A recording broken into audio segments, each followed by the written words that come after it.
20 minutes.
Hello, good evening, everybody.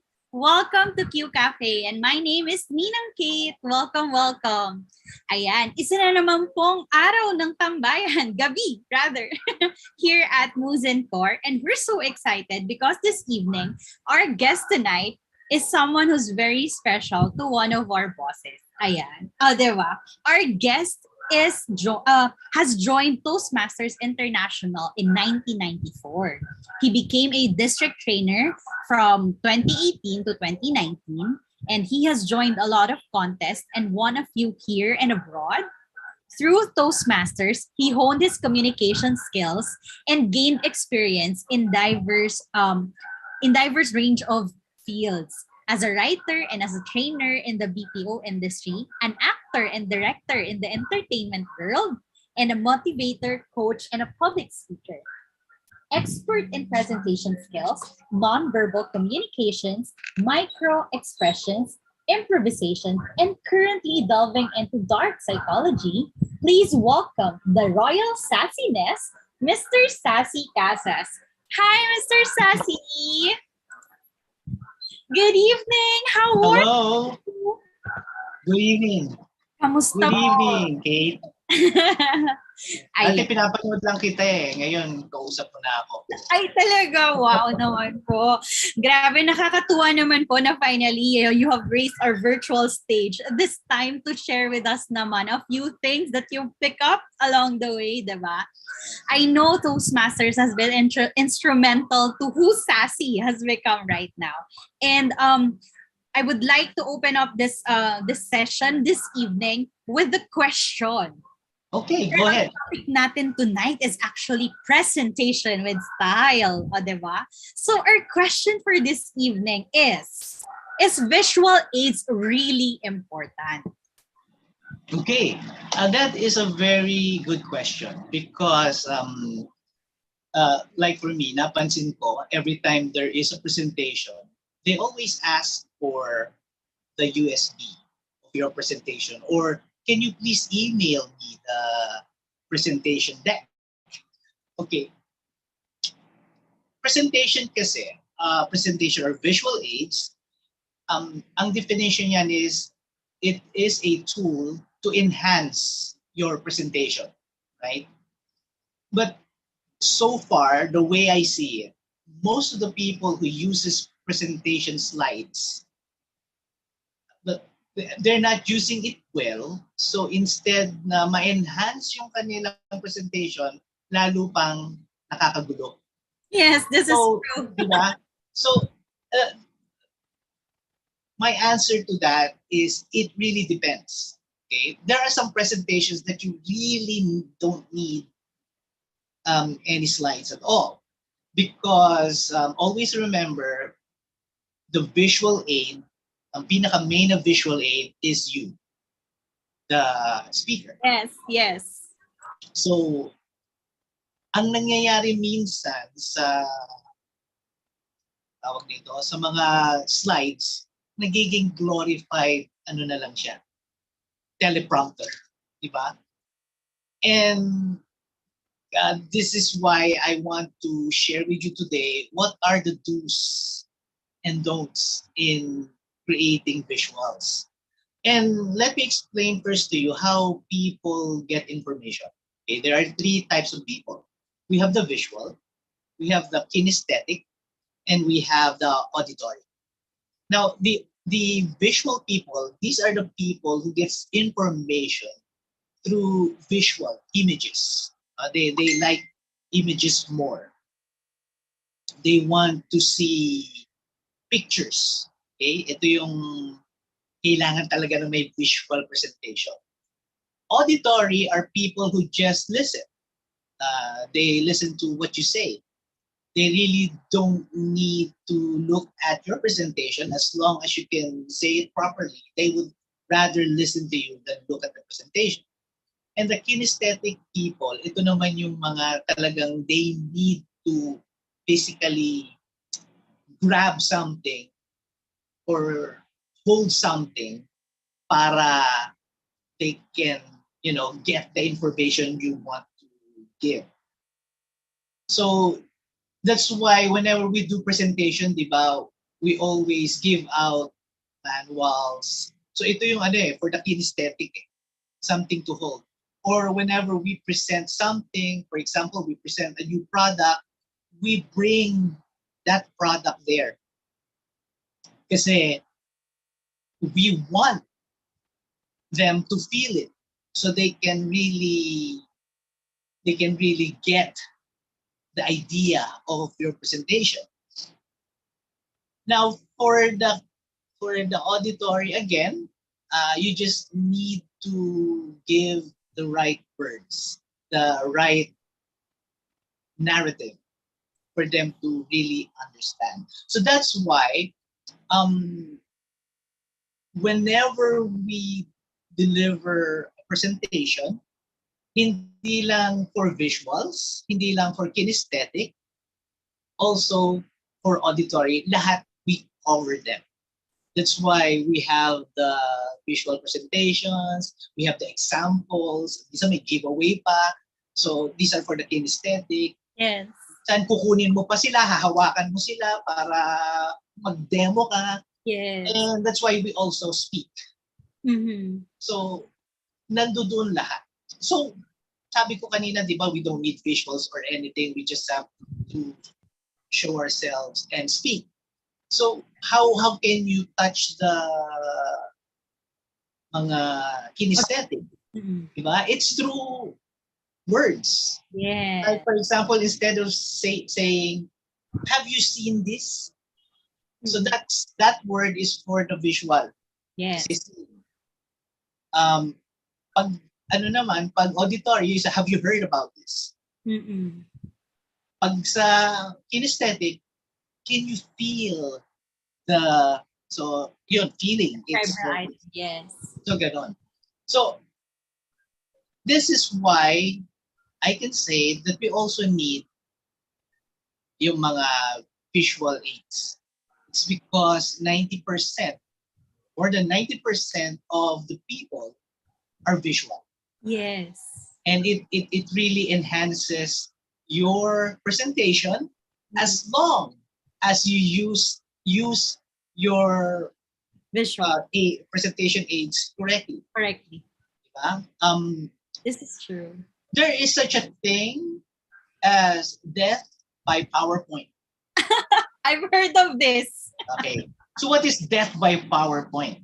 These are the mga presentation na hindi mo pinag-isipan, hindi mo pinagtuunan ng panahon yung paggawa ng presentation.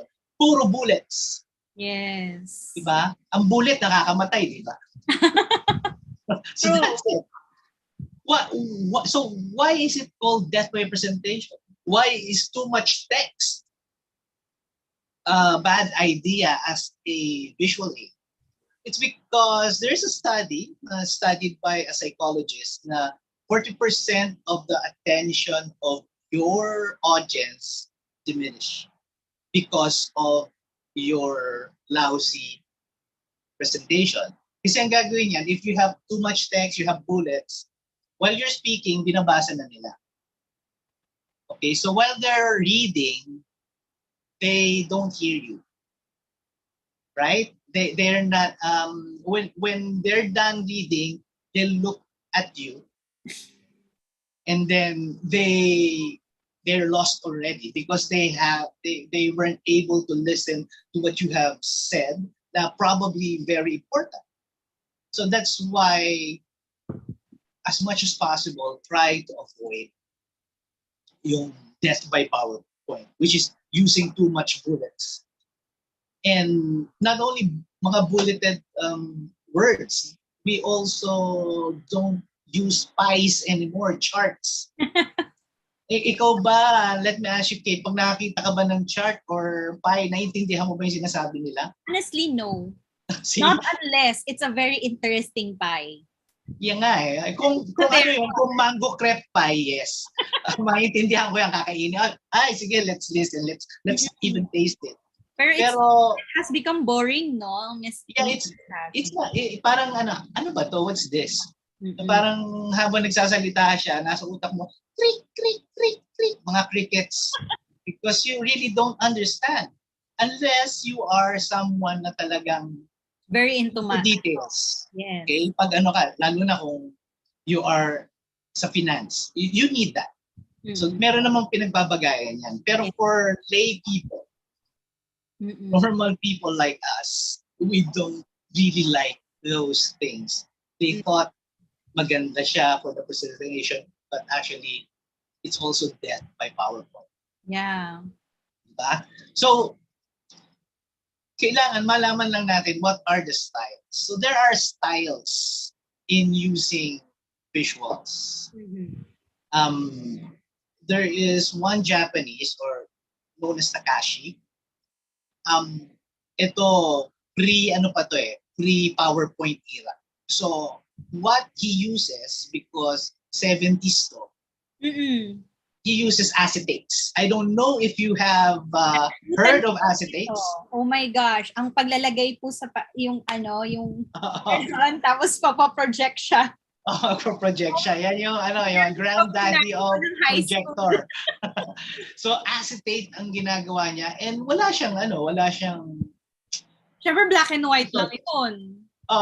Meron namang colored kung kukulayan, kasi pwede mo nang kulayan transparent sa colored din Pero the thing is mostly words to it. So itong si Takashi, he made it really interesting by making his words bolder. And ang idea niya is one acetate, one idea. Okay. Hindi yung isusulat niya lahat. Kasi pag isulat ko lahat, ganun din. Babasahin lang nila. So meron lang isang statement or isang word, and then from that, he will speak. Tapos naka-overhead projector lang siya. Oo, naka-order. Yun lang. So that's the Takashi style. Ngayon, meron din naman yung less style. This was developed by a lawyer. Mm-hmm. Ito naman, one slide per idea. He Okay. uses pictures naman. So he projects pictures kasi tama siya. If it's too much text, masyadong mafo-focus yung tao sa kakabasa Yes. ng visuals. But if it's an image, isang tingin lang nila, that's all they need, and then they will listen to the speaker. Mm-mm. Ang gagawin naman ni Lessig is that habang pina-flash niya yung pictures, yung images, he talks.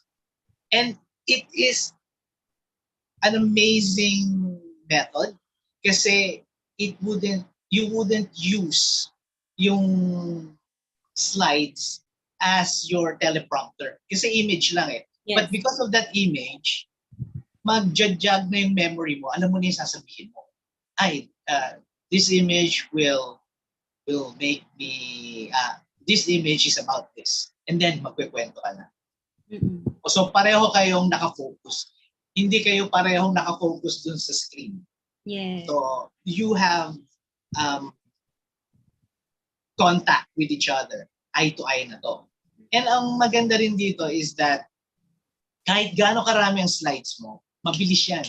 Yes. Flash ka lang ng flash. Mm-mm. Kahit naka 200 slides ka, kayang gawin yan in an hour. Yes. Kasi nga, mabilis siya. Mm-mm. And while you're speaking, pumapasok sa an image is being painted in the mind of the audience. And then we have, yes. Sorry. Yeah. Sorry. We have the Kawasaki, Guy Kawasaki. He's I think he's a real estate entrepreneur. Mm-hmm. And parang pinagsama niya yung Lessig method and Takashi's method. Mm-hmm. Merong image at merong konting words. Mm-hmm. Or minsan image lang, minsan words lang, which is what I'm going to show later. Parang ganun din yun. So these are the three styles na magandang gawin, and especially kung pinagsama mo siya. Kasi it will be more interesting, it will be easier for you to present, and hindi siya makakaagaw atensyon sa iyo as a presenter.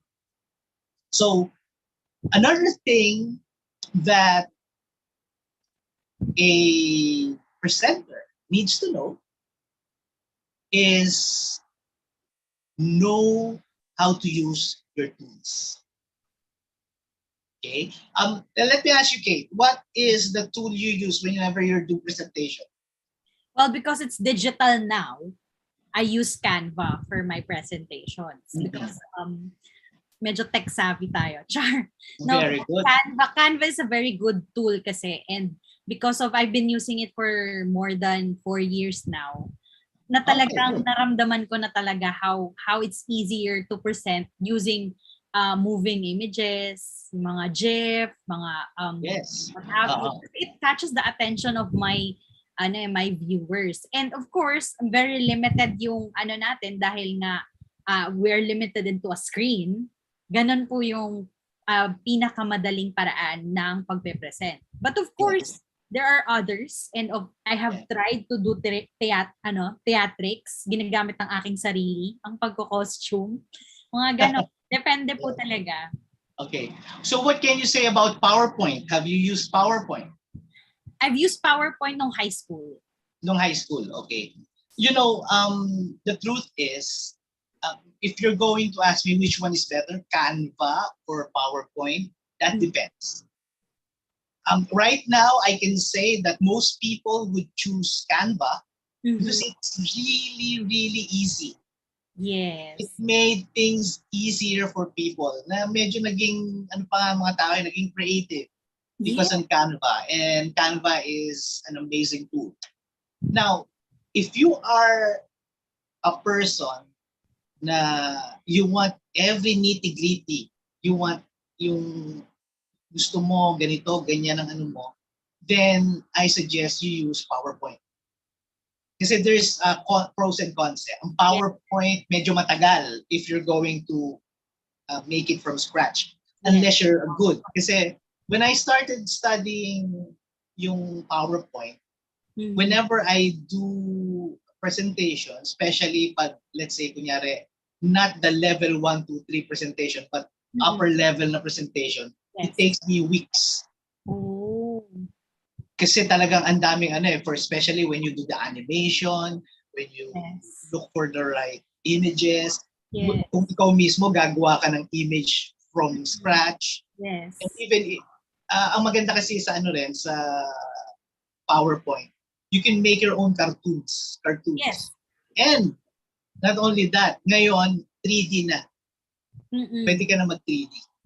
So basically this ang kasi parang Adobe ang PowerPoint. Para na siyang Adobe pero lower than Adobe. So if you are the person who really wants to wow your clients or your audience, then I suggest use PowerPoint.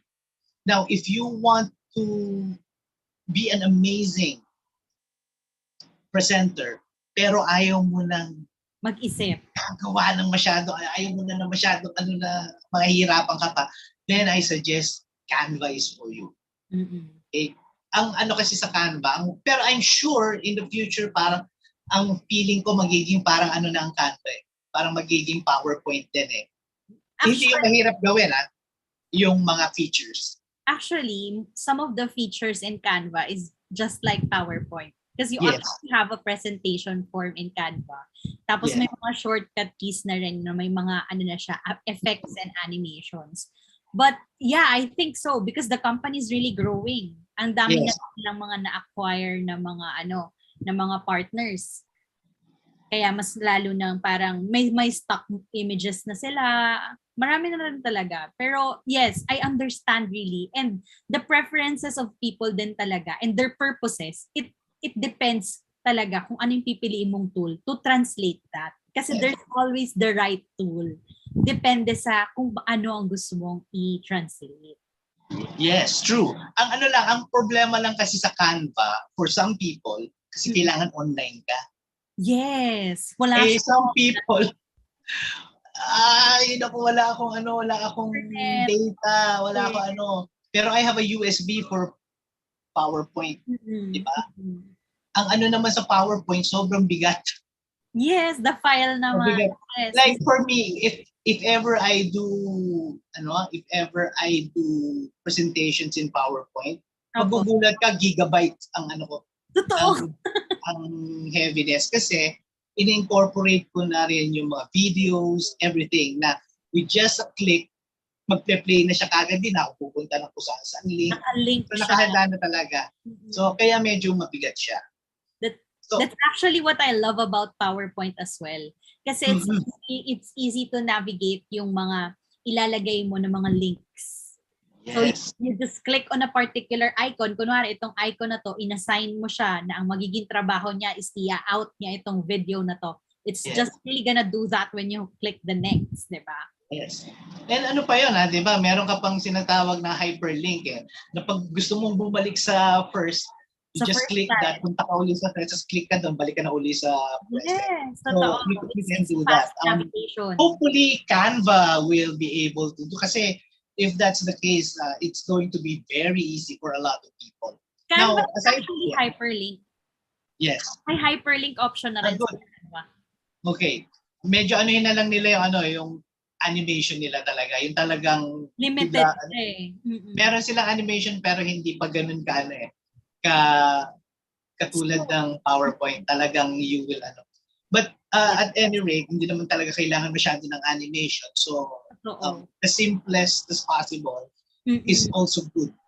Now, when I say learn the basics of your tools, kailangan mo saan may animation? Saan ba yung saan ba to? Hindi yung nangangapa ka lang kasi ang daming, especially for Canva and PowerPoint, ang dami niyang features na awesome na hindi mo alam na meron palang ganon. So you have to learn it so that you can utilize it well. Now, I'm just talking about Canva and PowerPoint kasi ito lang yung dalawang ginagamit ko sa ngayon. Yes. I don't use Keynote. Hindi rin ako gumagamit ng Slide Dog, ng Prezi, ng Video Scribe, Haiku. Ang dami niyan. Meron Ang pang dami talaga. Powpins.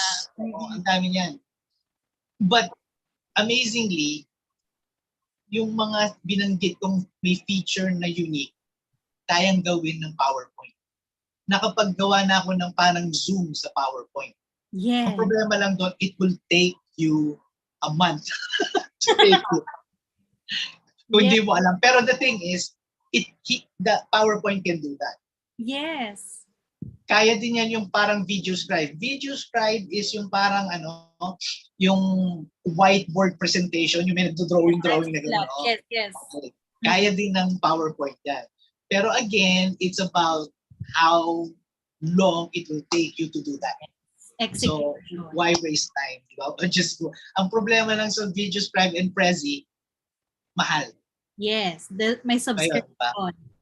So, pinaka-awesome talaga is Canva kasi mas mura. Actually, mas mura pa yata siya sa PowerPoint. Pero these two are, for me, so far, magandang gamitin as presentation tool. Now, not only learning the tool itself, pero learn the basics. So there are four basics na kailangan mong malaman in terms of presentation, and that's color, text, and layout, and imagery. I'm going to talk about the two things lang muna, which is color and text, because ito yung masyadong, dito ko yung common. Pag nakakakita ko ng bakit ganyan, naiinis ako. so let me talk about text. So I'll share my screen.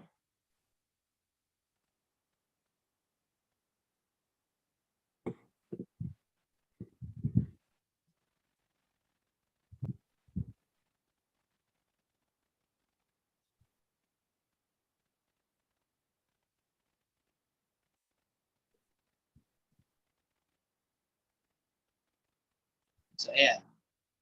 So let's talk about yung color.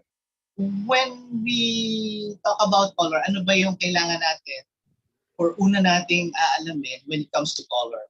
And that is contrast. Ito yung pinaka naiinis ako pag they don't know how to use contrast. Kasi if you don't know how to use contrast, ang sakit sa mata. You won't be able to read whatever is there or hindi mo makikita yung mga images because pangit yung background. So, the best way for you to do is meron namang mga sites where you can check the contrast or what colors you can use na pwede mong gamitin para maging maganda ang iyong presentation. Now, there is a maximum of 4 colors na gagamitin mo sa isang slide. This is the best maximum na yan. 1 light, 1 dark, and 2 vibrant colors. And makikita mo yan dito sa ginawa kong slide ngayon. This is a simple slide just to show na these are the 4 colors na ginamit ko. So if you'll see, light, yung light blue, tas dark, yung dark blue. Tapos ang dalawang accent is the yellow and the apple green. So ito yung mga accent. So itong tatlong to, okay siya kasi hindi maano siya, makikita mo siya. Hindi ka sasakit ang mata mo. Now, when you have a light background, make sure that dark ang iyong font.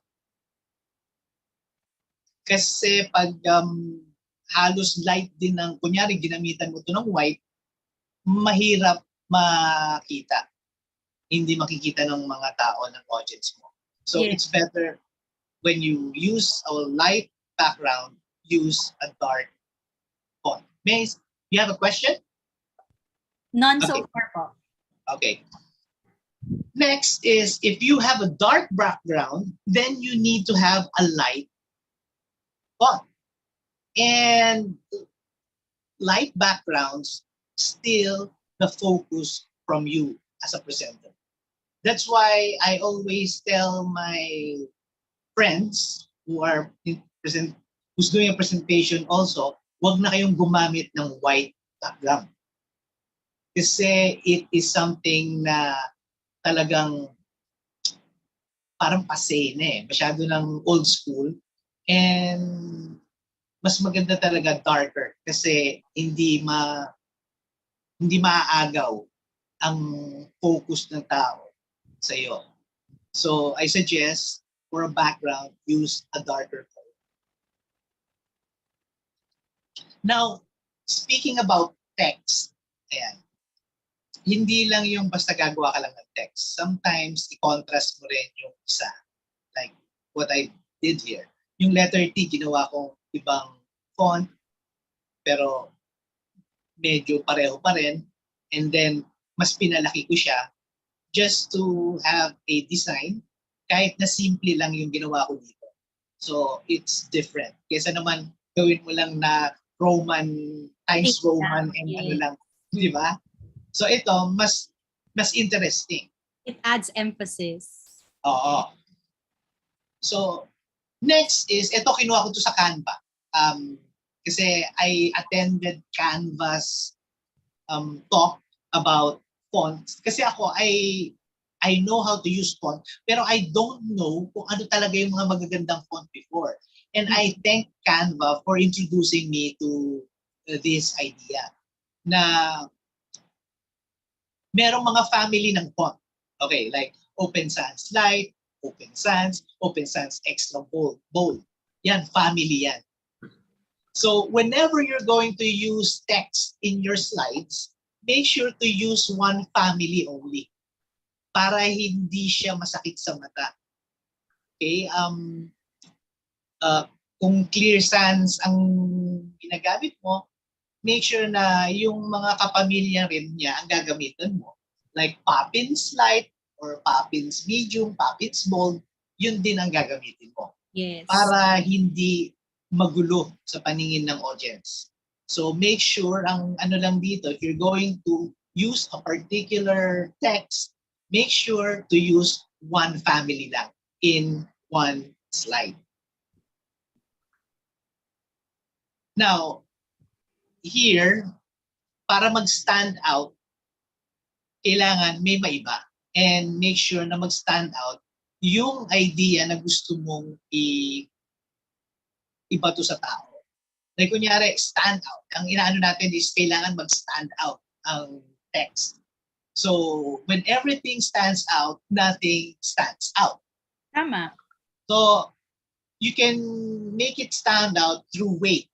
Meaning, mas kapalan mo, mas bold yung word na kailangan mong i-emphasize. Or through color. Palitan mo yung color ng word na gusto mong emphasize. Or size. Mas lakihan mo ngayon yung word na gusto mong emphasize. Or you can even do the three of it. Weight, color, and size.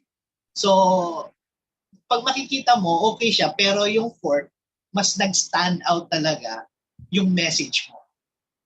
So, that is how you're going to make a certain idea stand out in your slide. Now, if I ask you, kunyari may nagbigay sa'yo ng letter, ano ang feeling mo sa letter na to? Parang sweet siya. Sweet, di ba? Parang Love meron kang stalker, hindi stalker, pero meron kang lover na kahit saan ka pumunta, di ba? It's because of the font. Ang font kasi may characteristic. Pag nilagay ko lang ng kunyari, Times Roman, would you feel the same way? Pwede naman, pwede. Pwede naman, di ba? Oo. Pero etong susunod na font na ginamit dito, sabihin mo sa akin kung anong feeling mo. It is the same message, same words, different font. Ay, sorry. Scary! So, can you see yung characteristic ng mga font? Mm-mm. So, merong font na pag ginamit mo, di ba parang ang happy. Merong font na parang napaka-formal. Merong font naman na parang sophisticated. Meron namang font na pag ginamit mo, ay, girl lang gumamit yung pag babae nag-represent. Meron namang pag font ng ganito, ay, lalaki yan. Lalaki nag-represent. So, each font, meron siyang characteristic. And use that to your advantage. Okay? So, ito, di ba? From this to this, nag-iba yung message. Pero the same sentence lang. The same sentence lang. So, ayun. That is yung ano ng color and text. So, importante sila. So, let me unshare.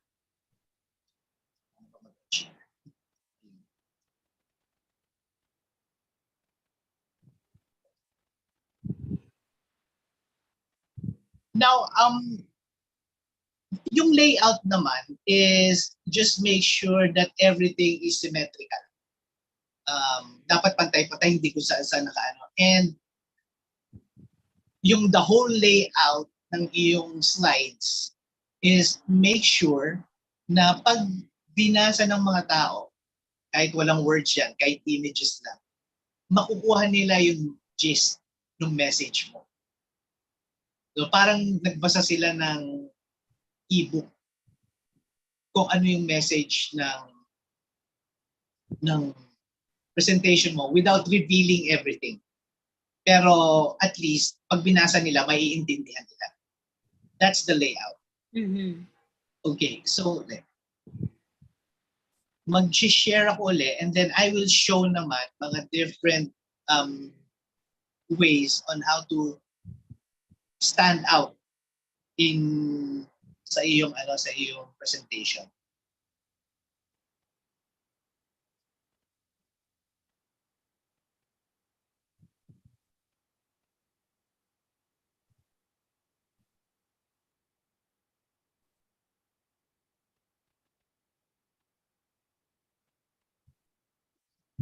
Let me unshare.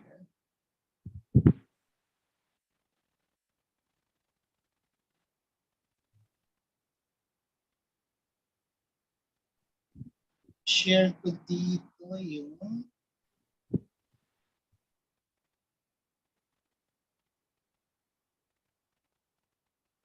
like this let me show this. This is just gumawa ako ng CV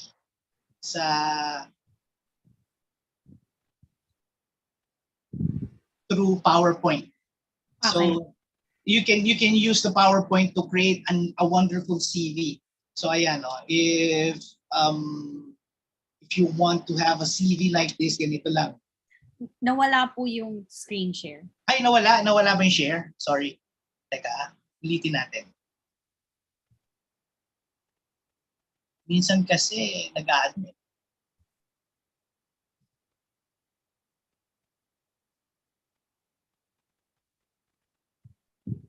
It's really one of the wonders of the internet minsan. Hindi natin kung kailan natin siya kakampi. Yes. True. Ayan. So, ito yung CV na ginawa ko. So, every time I send this. Pero sometimes I send it through PDF na lang. Para mas So, ayan. You can PowerPoint is not or PowerPoint or even Canva is not only for presentation. It's also for you to use for you to make other things, like you can make posters, you can make videos, and parang pwede ka nang gumawa nga ng commercial or ads para sa iyo. Yes. Ito sa PowerPoint you can do this. You can do a countdown.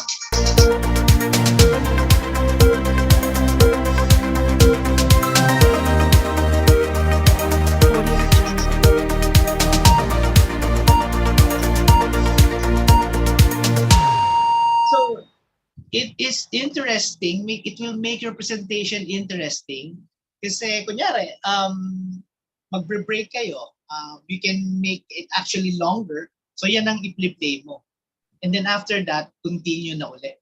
Yes, it can be Diba? parang pang-separate ng segments. Wait, ito ginawa ko Halloween. Mm-mm. Para for yung para sa Toastmaster, parang ad namin. So it's just from PowerPoint. So meron ding pwede siyang moving or animation. I'm looking for somebody.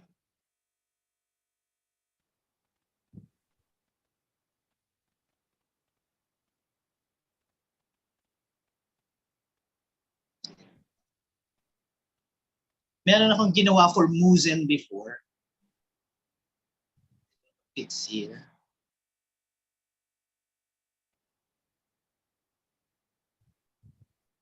PowerPoint po talaga is really powerful, to be honest. Oh. When I first started out, yung mga first versions pa lang ng PowerPoint, sobrang distinctive nga eh. Kasi up until now, even my batchmates, talagang, oy, gawang PowerPoint yan. Yung tatak PowerPoint pag nakita mo yung mga font pairings. Yes.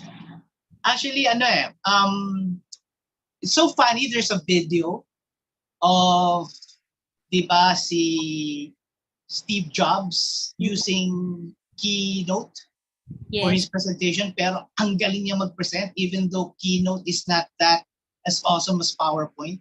Totoo. Tapos merong presentation naman na bagong PowerPoint version ang nag-present si Bill Gates. Hindi na utilize masyado yung PowerPoint kasi hindi niya alam kung paano gamitin. Totoo.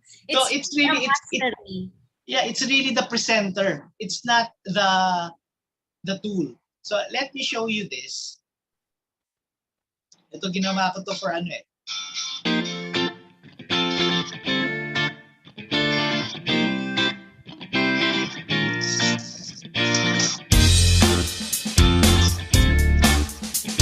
Okay.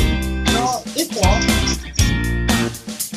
something na you can do to make it interesting. Pero yung mga ganong klaseng may mga animation, maganda yan sa attention getter. Yung sa mga title. Yes. Medyo mabigat din yan eh. Kaya hindi mo dapat gamitin sa whole presentation. So ito, meron akong icebreaker. Very simple lang to. I just use shapes na nilagyan ko ng kulay tapos ginawa ko transparent. And then naglagay ako ng GIF na picture para gumagalaw. And yun na. To make it more interesting, hindi yung parang And then this is how I introduce myself. Ay, hindi yan.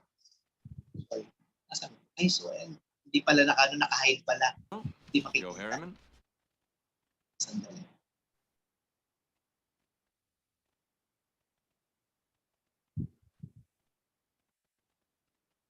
So, if you're going to see this is usually the introduction to sarili ko.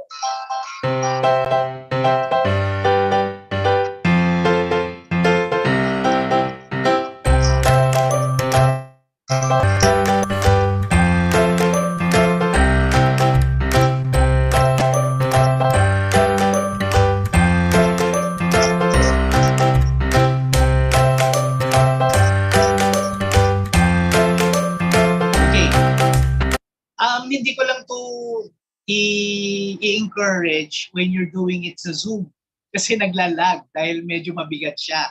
But this is nice if this is done face to face. Yes. So those are the things that will make it interesting talaga.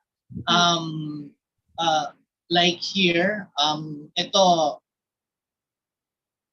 ang paggawa ko ng slide, instead na maliit lang yung picture, siya na yung background mismo. Kasi mas maganda siyang tingnan pag ganon. And then I just add a few mga ganyan, mga gumagalaw-galaw to make it more interesting para yung attention nila mapunta dun sa mga information na gusto kong sa kanila. So, ayan.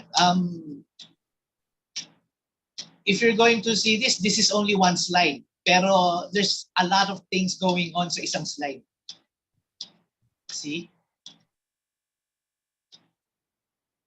So,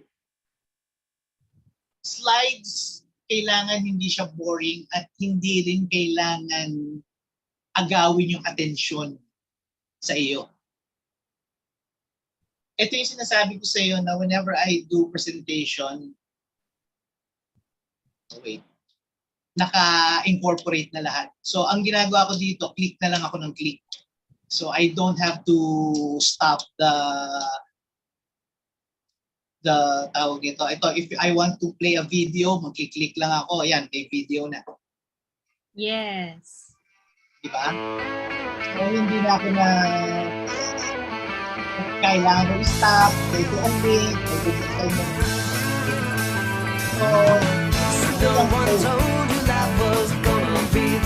tuloy-tuloy ang flow ng ating presentation.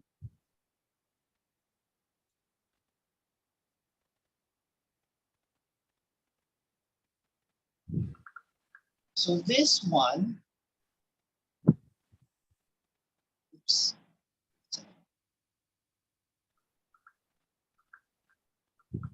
Ito mga last na ano na lang para yan. This is PowerPoint.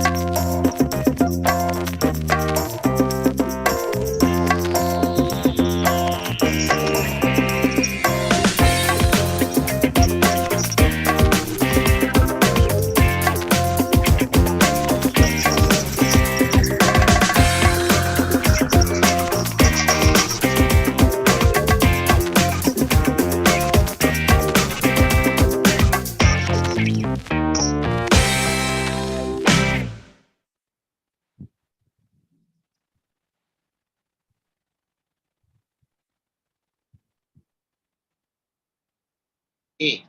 So yeah, these are the things that will make your presentation very interesting. Ang ano nga lang dito is kailangan pagtrabahuan mo, you will have to really think of a way to make your presentation beautiful. Again, kailangan hindi masyadong maraming nangyayari sa isang lugar. As much as possible, minimalist ka in a slide para hindi siya masyadong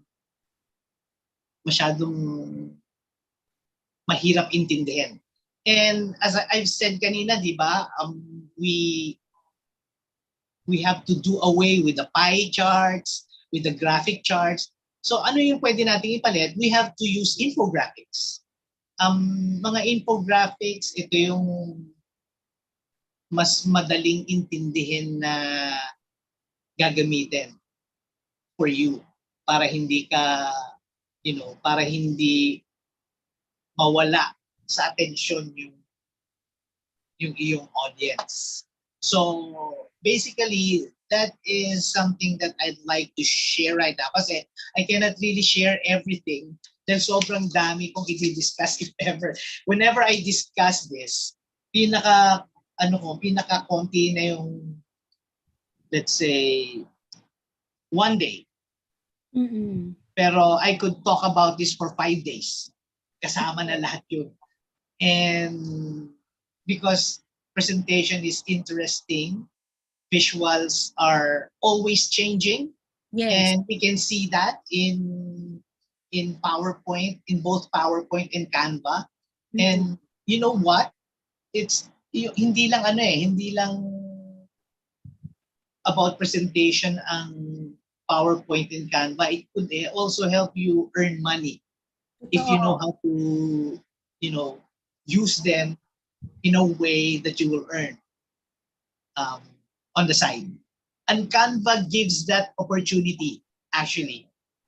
If you have a design that you want to share and yung design mo gamitin ng ibang tao, you will get a royalty fee from that. And kung marami kang nagawa and then maraming tao na gamit ng designs mo, then mas maganda yung yung earnings mo. So that is basically what presentation is yung visual presentation. Mas simple, mas maganda. Pero hindi naman yung simple na parang aantuin ka. Kailangan simple na you will be excited whenever you present. Simple na may impact. Oh, yan. Diba? Simple. Yun. Simple pero may wapa. May feel. Feel mo talaga kung ano yung portray nung presenter. Yes. But yes, that is so true. Actually, if everybody can, kung na-absorb ng mga manunood talaga lahat ng mga examples natin, examples na pinakita nyo po sa amin kanina, yun talaga yung na-narrow down nyo po halos lahat ng basic na kailangang malaman ng isang taong gustong magsimula na gumawa ng kanyang sariling presentation.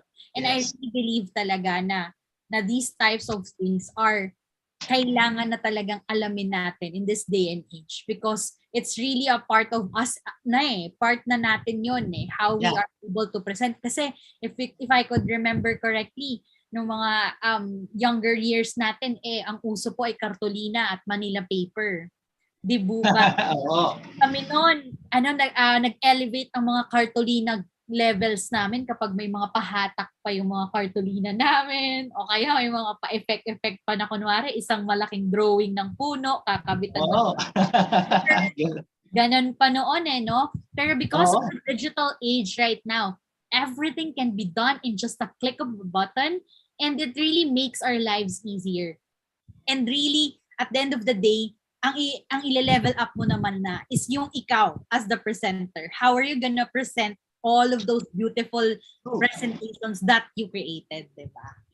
So actually nga, as I've said, yung visual presentation mo should elevate you. Hindi ka dapat tabunan or hindi dapat yun ang humila sa'yo pababa.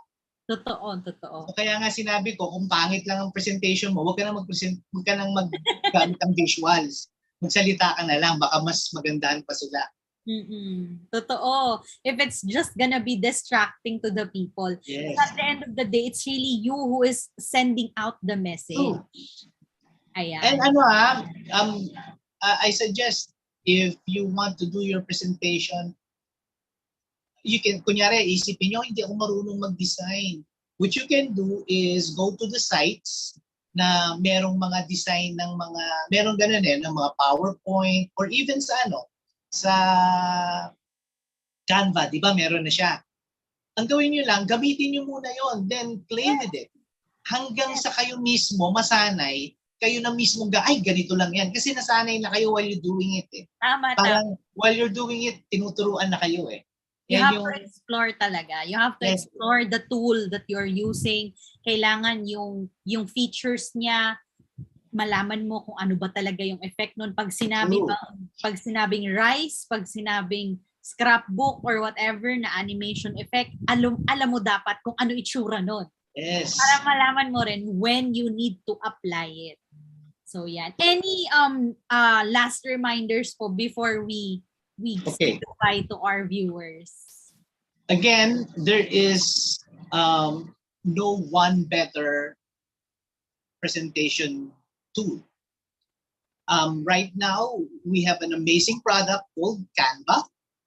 And itong Canva na to, hindi lang pinadali ang buhay ng mga tao, pinakapaganda pa dahil, yun nga, as I've said, pwede kang kumita sa mga ginawa mo. And since madali na to, huwag na kayong tamarin. Gandahan nyo na. Yes. Bigay nyo na yung all nyo. Okay? And ang PowerPoint naman is something na talagang if you really want to blow away the mind of someone na pinipresenta nyo, especially the millennials. Mga millennials ang gusto ng mga mayaming gumagalaw-galaw Pag yung mga baby boomer, gusto lang yan, yung mga simple lang. Kahit bulleted, masaya na yan. Pero ngayon sa mga millennials, they really want something exciting na presentation. So, blow their minds away. So, yun lang. Yes. Ayan, maraming salamat po Sure. for all that sassy tips. So Thank thank you, you thank you. po for sharing those things with us. And I do hope sa mga nanonood sa amin na makita nyo rin yung importance in making your presentations with style.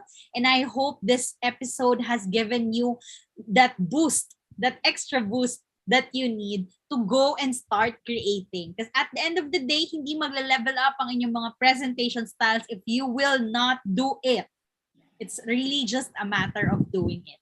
So once again, my name is Kate and thank you so much. We hope we've earned the privilege of your time and we'll see you on our next episode here at QCafe.